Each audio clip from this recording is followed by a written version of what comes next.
Hello, praise the Lord. प्रियांनो, ते आपण ना लोकांना खुश करण्याच्या मागे लागलेलो असतो. कोणता व्यक्ती कसा खुश होईल आपल्या डोक्यात तो विचार चालू असतो.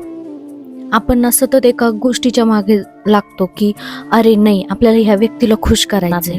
हा जर दुःखी झाला तर कसं चालेल, त्याला त्रास होईल, आपल्या वागण्याने त्याला त्रास होईल, तो दुःखी नाही झाला पाहिजे. सगळ्या गोष्टी त्या व्यक्तीसाठी करून बसतो आपण. पण प्रियांनो, तुम्ही कधी स्वतःला विचारलंय, कधी तुम्ही विचार केलाय का की माझ्या वागण्याने माझा प्रभू येशू ख्रिस्त खुश आहे का? माझ्या रहनसहननी, माझ्या वागण्याने, माझ्या बोलण्याने माझा प्रभू येशू ख्रिस्त हा खुश आहे का?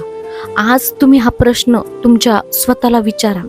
आपल्याला स्वर्गामध्ये जायचंय, तो एकमेव मार्ग म्हणजे प्रभू येशू ख्रिस्त आहे. लोकांना खुश करण्यात बसले तर आपण त्याच ठिकाणी अडकून बसू. काही लोक आपल्याला वर जाऊ देत नाहीत. आपल्याला लोक स्वर्गात घेऊन जाणार नाहीये, तर प्रभू येशू ख्रिस्त स्वर्गात घेऊन जाणार. तो कसा खुश होईल, ह्या गोष्टीचा जर आपण विचार केला प्रियांनो, तर आपल्या वाटा मोकळ्या आहेत स्वर्गात जाण्यासाठी. प्रियांनो, वचन सांगतं नीतिसूत्रे 29 आणि 25 मध्ये, मनुष्याची भीती पाशरूप होते, पण जो परमेश्वरावर भाव ठेवतो त्याचे संरक्षण होते.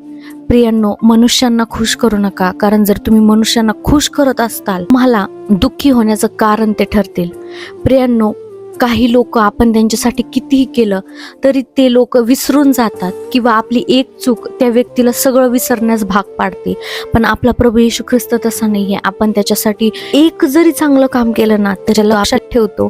प्रियांनो, लोकांना खुश करणं सोडून द्या आणि त्या जिवंत देवाला खुश ठेवा. आणि तुमच्या जीवनाचा मार्ग तुम्ही स्वतः निवडा. तर स्वतःला सार्वकालिक जीवनाचा वाटेकरी कसा होता येईल याचा विचार करा.